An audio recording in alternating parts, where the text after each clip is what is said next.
those in positions of public trust have stopped listening to, serving, and paying attention to, and trusting the people of Texas. And so they're not focused on the things that we really want them to do, like making sure that we have a functioning electricity grid, or that we're creating the best jobs in America right here in Texas, or that we have world-class schools, or that we make progress on the things that most of us actually agree on.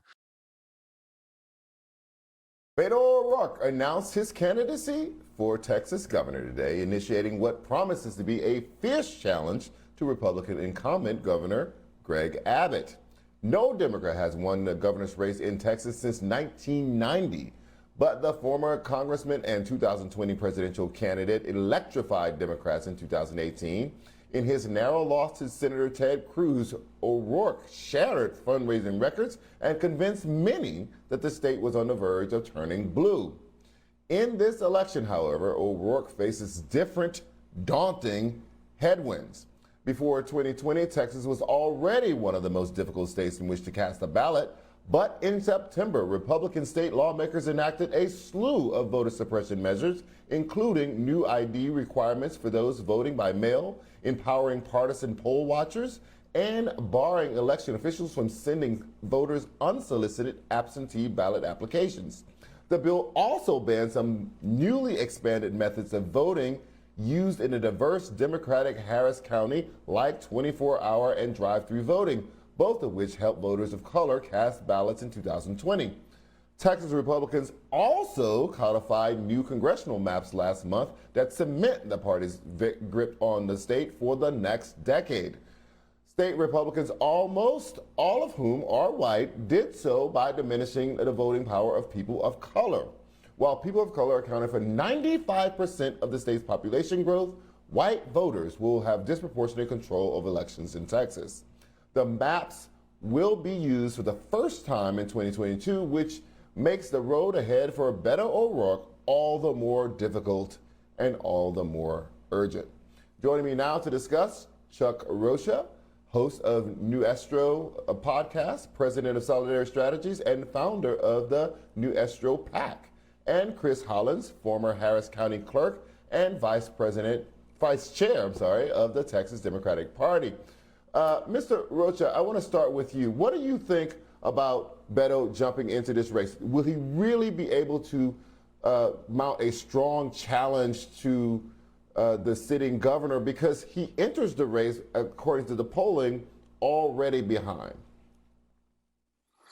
Well, Charles, you're exactly right about that. And I have a little history here. You mentioned the late, great Ann Richards, who was the last Democrat to hold the office of governor. And I was fortunate enough to actually work for Ann back in the early 90s. Now, what Beto brings is not what Ann brought, because Texas is much different, much like you explained. There's been this boom of population amongst mainly folks of color in the state of Texas. And what you've seen is Republicans try to have a strong grip on power by making sure that they don't have easy access to the ballot box. But there's one thing that Beto O'Rourke does bring that all of us Democrats from Texas are happy about, is his prowess to be able to raise lots of money. In the last election that he barely lost, there was a lot of folks down ballot that people aren't talking about because of the field operation that he put on that helped win lots of seats in the Texas House and down the ballot at the county commission area. And that's the thing that I hear is most exciting. Is it headwinds? Absolutely. Is it going to be easy to win? Absolutely not. Is it going to be tough? For sure. But we know that he can raise a lot of money. If it's spent wisely and in the right places, it could help a lot of down ballot races in Texas. Chris, you observed the GOP's efforts to throw out hundreds of thousands of ballots in Harris County in 2020. Tell us the severity of the voter suppression headwinds that Beto O'Rourke is facing in 2022, particularly with the new voter suppression measures that the Texas House has passed. Well, Chuck, it's a pleasure to be here. Charles, it's a pleasure to be here with you this evening. What we saw in 2020 and beyond have been unprecedented measures since the Jim Crow era to make it more difficult for people of color, Black people, brown people, the elderly, the people who are young or disabled. In Texas, already one of the most challenging places to cast a ballot, it is now hands down the most difficult place to cast a ballot.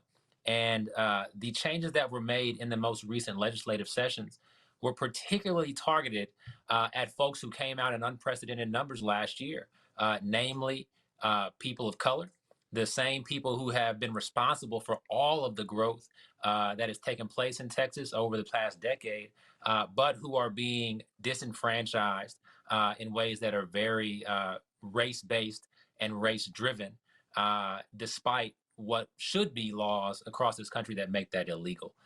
We're fighting those in court right now, those maps that you just showed here.